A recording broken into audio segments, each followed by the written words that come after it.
So I have had a lot of requests to make a video on my 2-ingredient flatbreads. These are probably the most simple thing I make, and they go down so well with the kids and with ourselves. You can use them to make pizzas, you can use them as wraps, the boys take them for sandwiches at work instead of bread. You can dip them into curries like a version of a naan bread. You can toast them up into like little flatbread crisps. It really is such a simple and cheap way to make them because they're actually really expensive in the supermarkets. So all you're going to need is self-raising flour and yogurt. Now I've used a thick Greek yogurt, I've used full fat yogurt, I've used fat-free yogurt, and I haven't found any difference between any of them. So whatever yogurt you can get your hands on, whatever suits you. If you're dairy-free, you could use coconut yogurt, and whatever's cheapest, because that's the whole point of these, is that they're cheap and really quick to make. The only other things I'll add to this is a teaspoon of salt, and you can add whatever herbs and spices you like. So I've got some chives from the garden which I might pop in.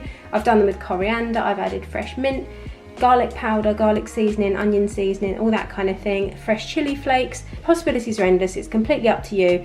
But all you're going to need to do is get a big bowl and put equal parts flour and yogurt. So this is a 500 gram pot of yogurt, so I'm going to use 500 grams of yogurt, 500 grams of flour, and from my experience this makes somewhere around 10 flatbreads. Once I've kneaded the dough and rolled the flour out, I tend to make each individual ball about 100 grams. That's a really nice wrap sized flatbread, if that makes sense.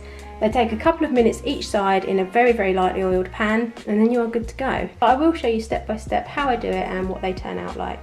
The first thing I'm going to do is add my yogurt, and I know this is 500 grams. Now I'm just going to add exactly the same weight in flour. And a little bit of salt. And this part is completely optional, but I'm just going to add some fresh chives to mine. But it's perfectly fine if you just want to do it plain. I'm going to start off with a spoon, but we are going to have to get our hands in there and get dirty.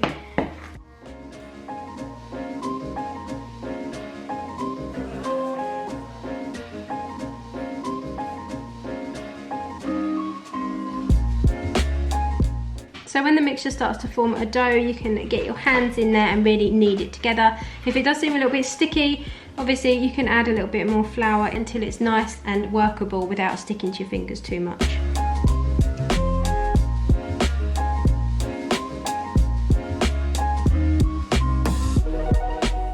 So you should be left with a nice dough that doesn't stick completely to your fingers. You should just be able to pass it from hand to hand without leaving a big sticky mess. And then we're just going to flour the worktop. And what I like to do is take off a ball roughly the size of a small like tennis ball, and then I try and keep all of them roughly the same size, somewhere around 100 to 110 grams. You can definitely do this by eye, you don't need to weigh them. That one is 107, so I'm going to go for all of them about that size.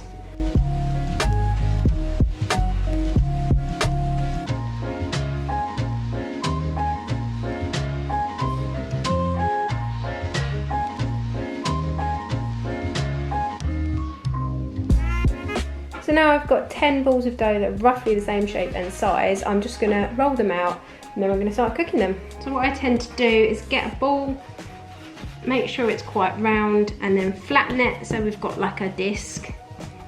And then just get my rolling pin. And the beauty of these is that it doesn't really matter what shape you end up with.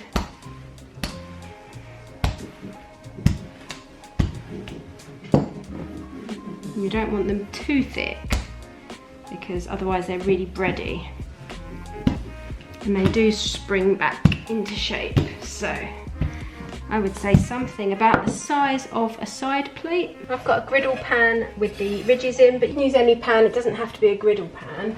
Got a little bit of vegetable spray oil. This is the one I get in Sainsbury's. I'm just going to put that on a medium heat, so not the lowest, not the highest, just in the middle. Couple of sprays. Once that heats up, we're going to pop our flatbread in, about a minute to a minute and a half on each side, and then stack them up and we're done. I'm just going to lay our flatbread straight in. Once they start to go nice and brown on one side, you can just flip them over until they're the same colour on the other side, and then we're just going to roll the rest of them and continue with the process.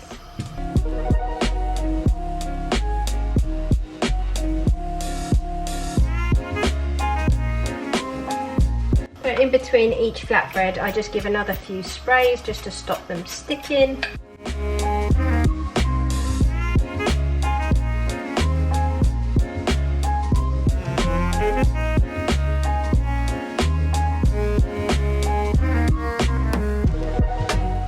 So I just stack the flatbreads up, let them cool completely. You could put a layer of kitchen roll in between each one if you wanted to soak up some of the moisture. I find stacking them like this, some of the steam helps to keep them nice and soft. Once these are completely cool, you can store them in the cupboard. They are best used up the same day. If you do want to keep them, put them in the freezer. So I just tend to double wrap them in foil, so 2 layers of foil and then cling film or a sandwich bag or a plastic bag, something just to stop the foil getting wet and the damp getting to them, and they last for ages. And then take them out, let them defrost, and you can just heat them in the microwave for a few seconds, or you can pop them back in the griddle pan to warm them through. We have topped these with savoury mince and cheese and put them back in the oven. We've used them to make pizzas. We've had Greek style gyros where we've added the chips and the chicken into them and wrapped them up. We've also served them with my pork and feta kofta kebabs as well. They really are so versatile, and like I said, sometimes I will wrap up chicken and salad and mayo and roll them up, tie them with a little bit of string, and they're perfect for packed lunches. So yeah, that is my very, very simple 2-ingredient flatbread recipe. It hasn't taken very long at all, and it is very, very affordable. So I've got 10 here, and this will have cost me no more than £1 worth of ingredients. That is my easy homemade flatbreads. I hope you've enjoyed this video. If you have, please make sure to leave me a like and subscribe if you're not already, and I'll be back really soon with another one. Take care, guys. Did you make it? Did you break free? Did you manage to be who you wanna be? Maybe somewhere you think about me too.